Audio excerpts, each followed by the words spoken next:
ono mukyala Mulindwa Fatuma asinzidde eri Bukuya Kasanda agamba nti bwe baziina ku muzikiti nze awulidde nga sigenze ku muzikiti ng'omukyala nzikirizibwa okukima esswala ne ntandika okusaala oba nange nina kusooka kwaziina. Abatuwuliriza kye balina okumanya nti okwaziina n'okukima esswala fardu kifaaya.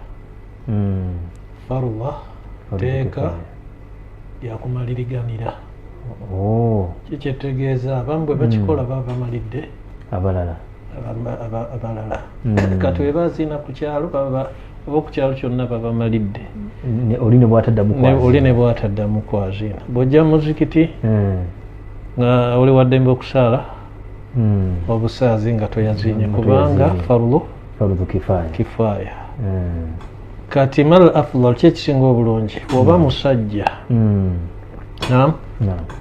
n'ojja mu muzikiti nga amaze okwaziina amaze okukima esswala toyina buzibu kuddamu kwaziina nakukima swala.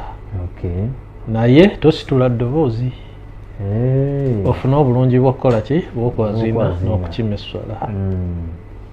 Bw'oba osaalidde waka olemereddwa okusaala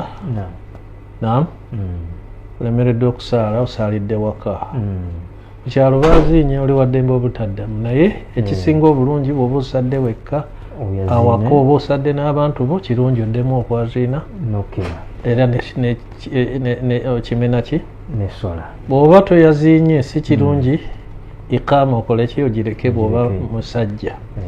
Bw'oba mukyala namwe abakyala laisa alayhinna adhaanu wala iqaama tekubakakatako kwaziina wadde okukima esswala.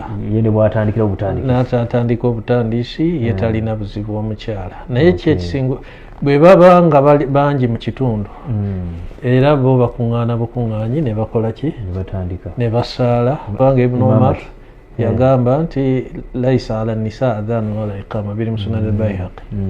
Abakyala tebakakatibwako kwaziina tebakatibwako kukima swala. Kati naye bwe baziina bwe baziina si kirungi kusitula ddoboozi nga bwe tukiraba okufuluma. Amizikiti amasomero agamu gaba n'omuzikiti gw'abawala ne balonda ne muadhina ng'ayaziina n'asitula eddoboozi ekyo kifu. Wabula baziina mu kasirise mu kifo kyabwe ng'eddoboozi terikola ki terisukka. Kati kyenjagala okumala nakyo ku nsonga eyo nti omukyala bw'aba kikoze n'ayaziina ng'asadde yekka oba bali mu jjama ne baddamu ne baziina nga beewuliza bokka terikola ki terisukka la ba'asa kubanga Aisha kanat tu'adhin wa tuqim.